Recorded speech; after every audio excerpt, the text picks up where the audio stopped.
Welcome back. After studying about the pressure exerted by the solids, pressure exerted by the liquids, we are finally turning up for the pressure exerted by the gases.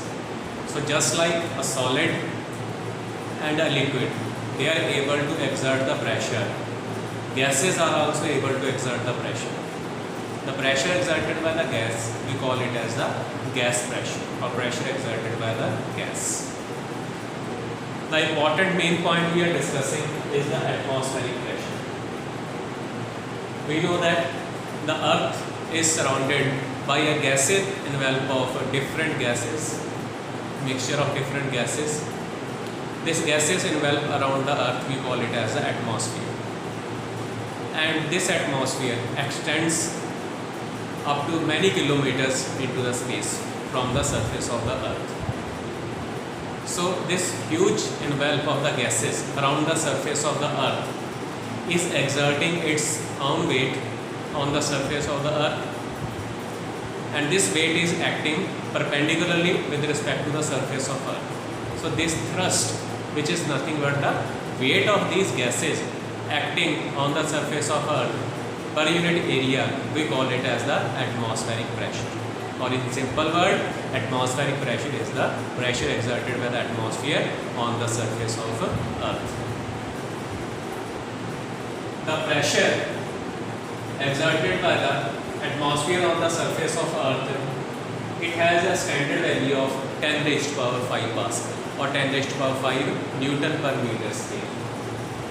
The value of atmospheric pressure at any point is measured using a device which is called as a barometer.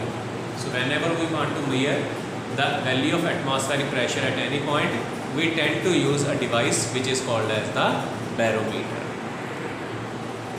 Now we will see what is barometer and with the help of which how we can measure the value of the atmospheric pressure. A simple barometer contains only 3 essential items. One is a large size glass trough, a glass tube, thin glass tube which is approximately 100 centimeter in length, and the third thing we require is a pure liquid mercury. So in order to measure the atmospheric pressure with the help of this device called barometer, what we will do, we take a clean and empty thin glass tube approximately 100 centimeter in length, and we will completely fill it with the mercury. After filling completely with the mercury, we will place our thumb on the mouth of the opening of the tube. If this is the tube, mercury is filled completely over here, then we will block the opening of the tube, mouth of the tube with the thumb, and then we will invert it and we will place it inside the clean and empty glass trough. Then remove the thumb.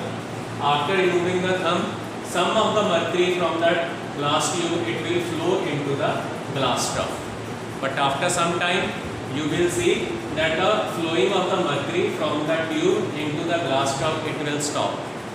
So you will observe something like this, where there will be some of the mercury will be present inside the glass trough and some of the mercury will be still be present inside the glass tube.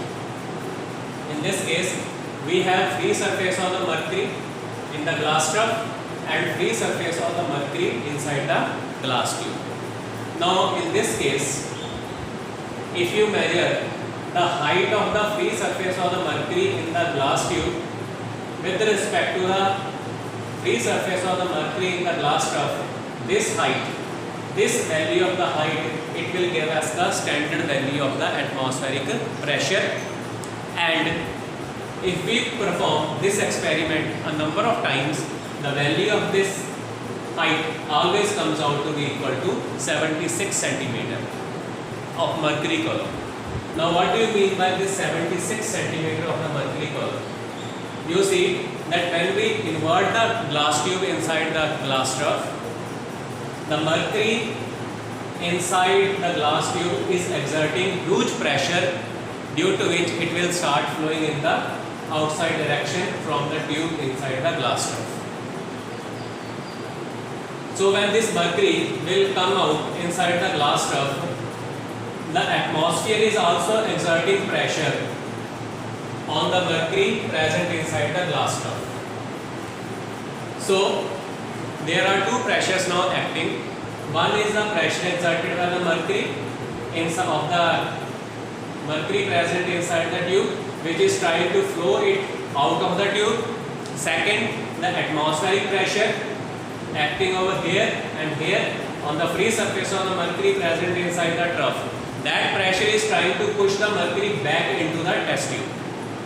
So when the pressure exerted by the mercury in the downward direction inside the tube becomes exactly equal to the pressure exerted by the atmosphere, then the flow of the mercury from the tube into the glass trough stops. At that point, the pressure exerted by the mercury, this much height of the mercury in the glass tube is same as that of the pressure exerted by the atmosphere.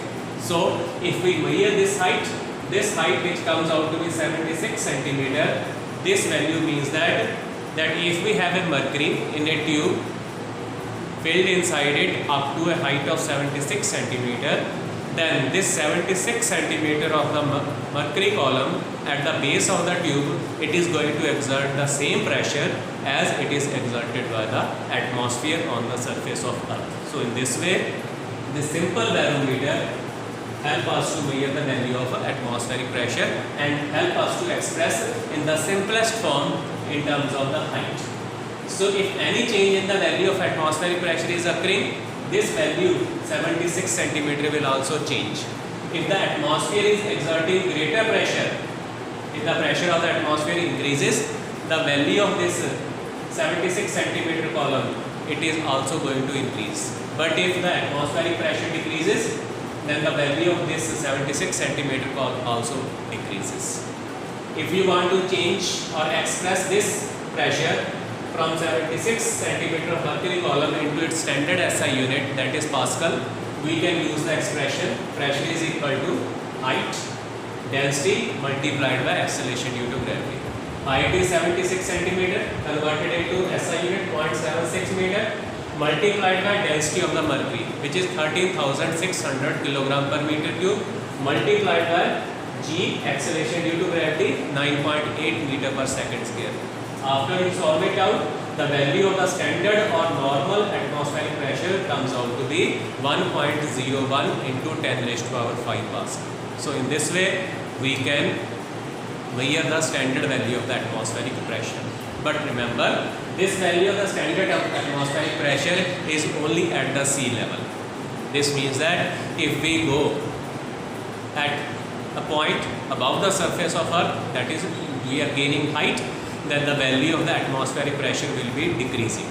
Also, when we are going into the mines, the value of the atmospheric pressure, it will be decreasing. So this is all about the atmospheric pressure. We will meet next time.